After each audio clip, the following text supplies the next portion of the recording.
Hey guys! So this video is going to be 28 tips for cruisers. Just like little hints and helpful suggestions that you guys should do before, during, and after your next cruise.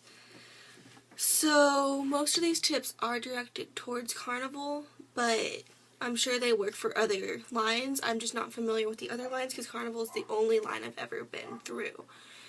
So, just a little disclaimer, I do not work with Carnival. I am just a guest who loves cruising through Carnival. I love Carnival a lot. I have been on their ships 10 times. I've been on 6 different ships, but I normally do their ships more than once, since obviously I've been down 10 times. But anyways, so I'm going to be completely honest with you guys, and because I want you guys to have a good vacation whether you are with or without Carnival. So, I'm going to start with the tips now. So, tip number 1 that I have is when you book, look at the deck plan. Because you never know, so if you want to be on deck 6, let's say, and if you want to be in, front middle, when I was on Splendor for the second time, I believe, we had the same layout where we were on deck 6, front middle-ish, and my parents hated that room because if you go to the deck plan, click on deck 5, the casino's right under us, so you hear the little beeping noises and the music of the casino machines and the slot machines and stuff under you. And so and it goes 24/7 because the casino never closes except for when it's in port. So that's just a little tip. Look at your deck plan to see if you're near clubs, the casino, or Lido activity stuff that it'll just make your vacation a little less happy. Also, another tip, everybody says this, but don't overpack. You can wear the same thing once or twice or 3 times. It's no big deal, but because I'm a very heavy packer. And so, these rooms are really small, and there's not a lot of closet space, there's not a lot of drawers, you really just have to, make do with the space that they give you. So, tip number 3, there is no fee to know your ship, which that means look at your deck plan before you go. That is all I do. Before I go on a cruise, I study the deck plan, I know my ship when I get on the ship. I am basically a tour guide when I get on the boat because I know the ships inside and out. I know everything there is to know about them, and especially because I've been on the ships more than once.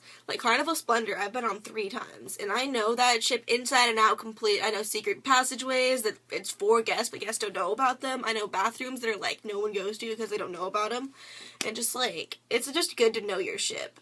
So just study your deck plan and even make a cheat sheet on your phone before you even go, and so you'll have the cheat sheet on your phone if you get lost, and so it works, so you don't have to walk around with a map the whole time. Definitely want to bring a Powerstrip, and that, or 2, because there's only 2 or 3 outlets in the, there's actually there's 1 or 2 in the whole room, and the one in the bathroom does not work at all.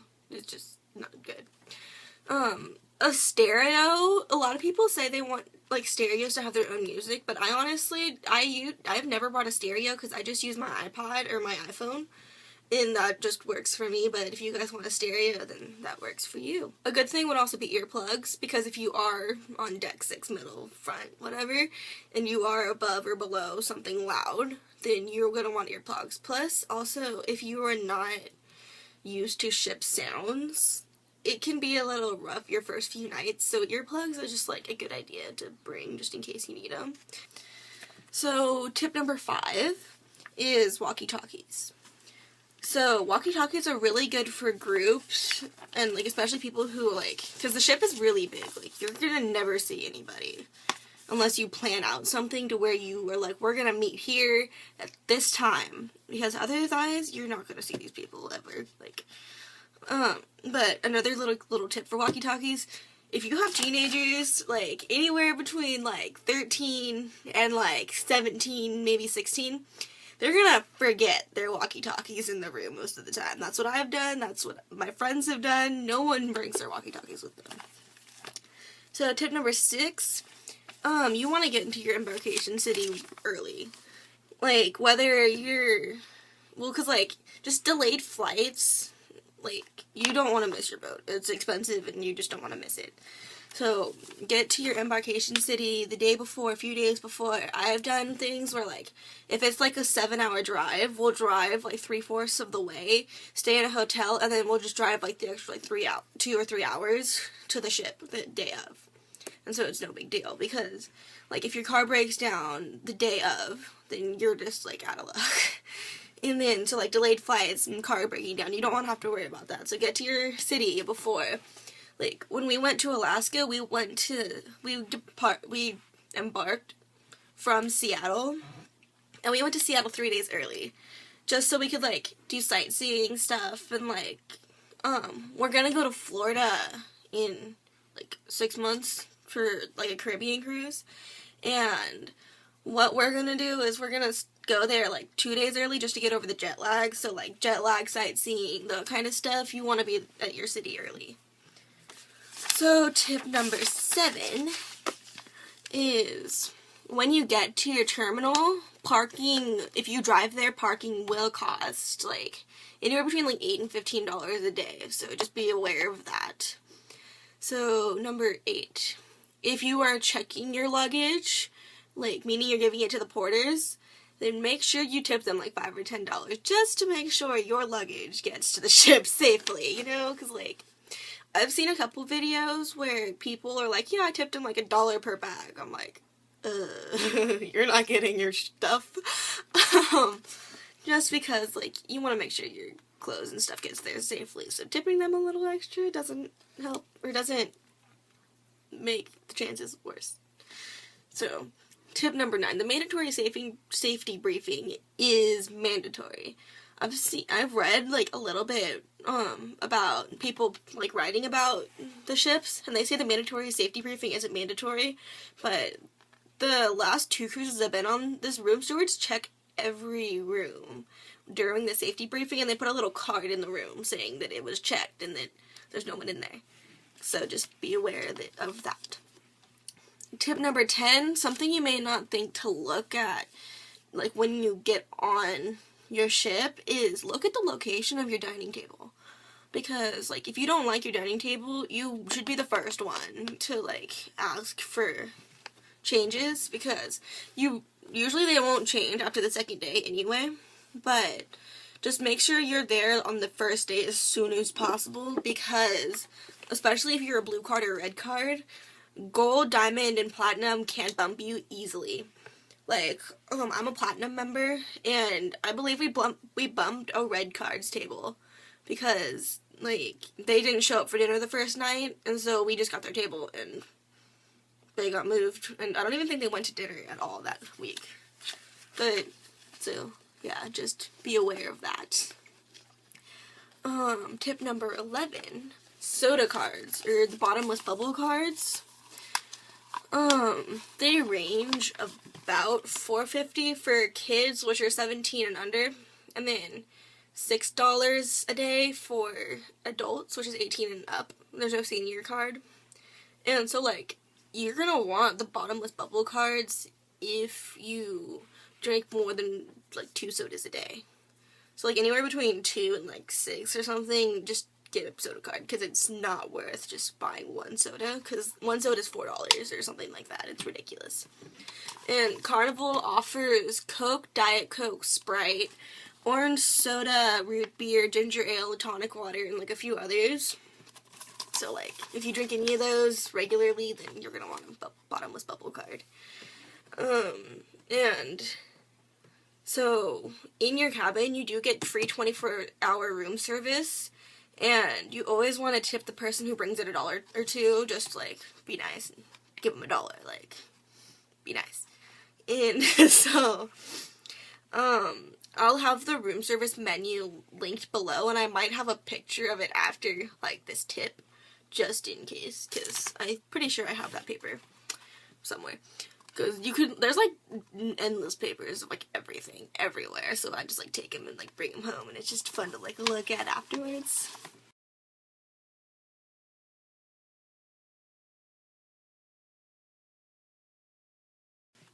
So, tip number 13. Carnival offers a free gym, sauna, and steam room for men and women, like, separately.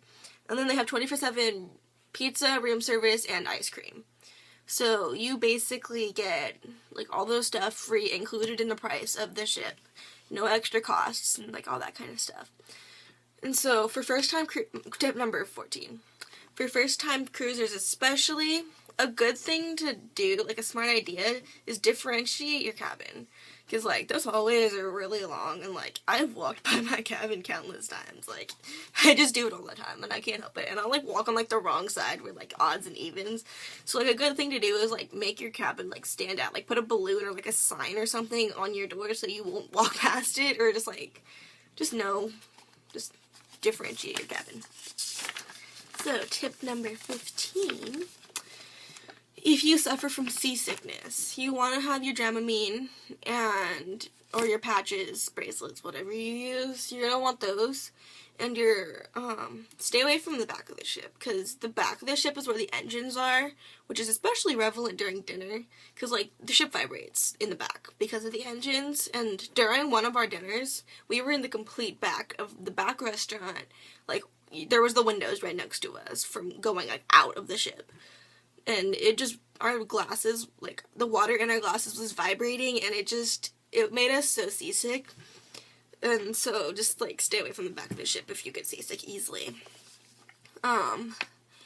Tip number 16. During dinner, you can order 4 appetizers, 7 entrees, and 1 of every dessert. Like, you don't have to order 1 appetizer, 1 entree, and 1 dessert. You can order anything that you want. You can order multiple things. You can order, like, 3 of the same thing. My dad's record, honestly. He got 5 lobsters and 3 plates of escargot. Yeah. So, spa days. They can be expensive, but they tend to be a lot cheaper during port days. Like, in my Alaska last cruise, I got an ionotherapy treatment for 30% off, when we were in port. So, but they also do book up fast, so you have to, like, try and book as early as possible if you know you want a spa treatment. Tip number 18. If you have an interior room, you'll probably want a nightlight, because the interior rooms, it's no window, no balcony, no nothing. When the lights are off, it's complete darkness. You won't know what time it is, you won't know anything. Like, if you look at your clock, or, like, your phone or anything, and it says, like, 4 in the afternoon, you're not gonna know. So, like, just have a nightlight or have your alarm or even do a wake-up call, because the interior rooms are just dark and you won't know what time it is ever. So, 19. Beware of the toilets. They are so loud. It is hilarious to see first-time cruisers' reactions to the toilet, because it is just, like, ridiculously loud and hilarious to see people's reactions to them. So, tip number 20. In all the staterooms, there is a retractable clothesline in the shower. And so, like, if you need a clothesline, it's there for you. Number 21. A good thing to have in your stateroom is, like, Febreze and Post-it notes, like, air fresheners and stuff, and then, like, Post-it notes. Because, like, Post-it notes especially, you can, like, write a little note and put it on your mirror, and that'll tell you, or, like, you can, like, talk to your, room steward, or you can talk to your kids. Because, like, I know with my parents, if they weren't in the room with the time I had to check in, I had to write on a Post-it note and put it on the mirror what time I checked in and what time, or where I was probably going to be next, in case they had to find me. Because my parents don't see me on the ships ever, except for dinner. Like, I'm just never around them on the ship. I have my own stuff going on. So, number 22. The casino and guest services will punch a hole in your room key if you want it, so you can wear your room key on a lanyard, and so you'll never lose it. I don't, my mom does that, but I usually just keep it in the back of my phone case, because, like, it's just easier for me that way, because I don't want to wear, like, a awkward lanyard, because I'm a teenager. So, tip number 23. So, laundry. Since I'm platinum, I get 3 free bags of laundry per cruise.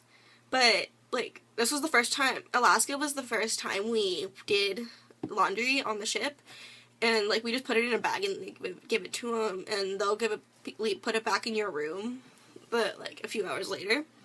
But I don't really think it's worth it, because when we got the clothes back, they still smelled dirty, and, like, they just weren't soft.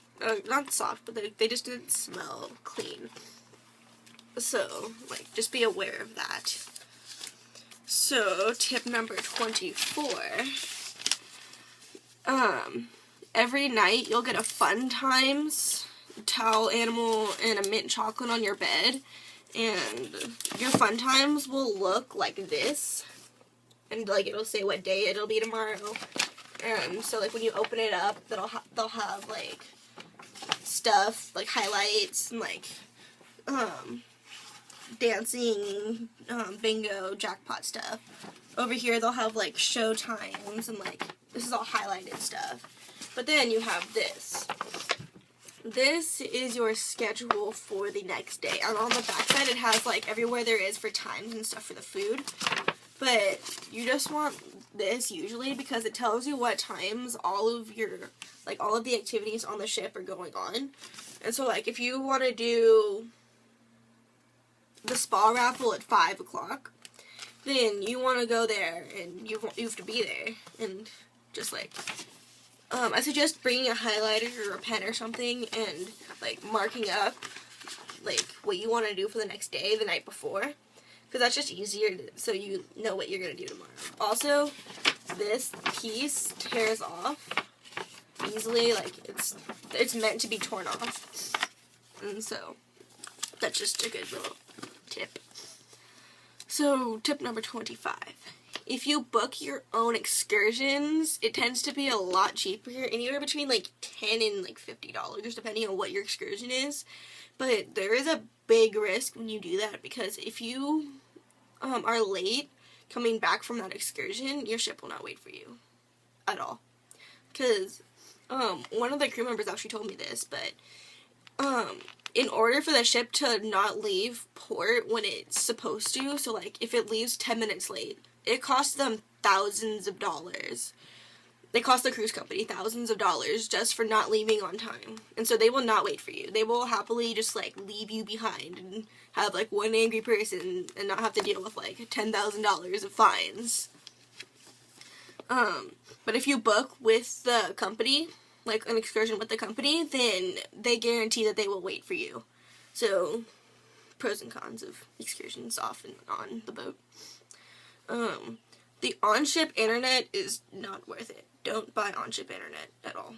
Like, just don't. Even the crew member doesn't buy it because it's slow and it's just not worth it. Like, I suggest if you have to use the internet, go to, like, an internet cafe in port or Starbucks or, like, a library, and then just use internet there. Because on the ship, it's slow and just not worth it. It's really expensive. It's, like, $1 per minute or something ridiculous like that. Tip number 27. Continental breakfast is a really good idea for port days, especially if you have small children with you. Because it's hard to just wake up and get the children up and everything, and, like, especially if you have an excursion off and you have to be off the boat at a certain time, you just want to have breakfast in your cabin. Continental breakfast is like a little tag that you can put outside your door, and you mark, like, what you want, and you write what time you want it delivered, and they'll deliver it to you at that time. Just as long as you have that little, like, placard out before 5 a.m. or 3 a.m. They'll bring your breakfast to you. And so, like, I've done that on port days. So, like, when we were gonna go helicopter, like, the helicopter tour in Alaska to the glacier, I had continental breakfast just in the room because we didn't have time to run up to the Lido deck or anything to have breakfast. And so, like, continental breakfast is just a good idea, especially if you have small kids. And then tip number 28 is the most important tip for me, because don't forget to tip. These people, like, your staff, like, the crew members, they don't get paid a lot at all. Like, they do this for the experience, and they do it to, like, they want to make people happy, and they're usually really, really good to you. So, like, tipping is just really important, and you need to tip your waiters, tip the maitre d' if he's really, tip anyone really good to you, like, especially your room steward and waiters, because, like, they're just so good to you, and you want them to be happy. Like, give them, like, $5 or $10, because, like, it's worth it. Honestly, that's just a good thing to do. So, thank you for watching this video. If you have any other tips, don't be afraid to comment below. And if you have any video suggestions that you want me to do, comment below as well. And so, yeah, have a nice day.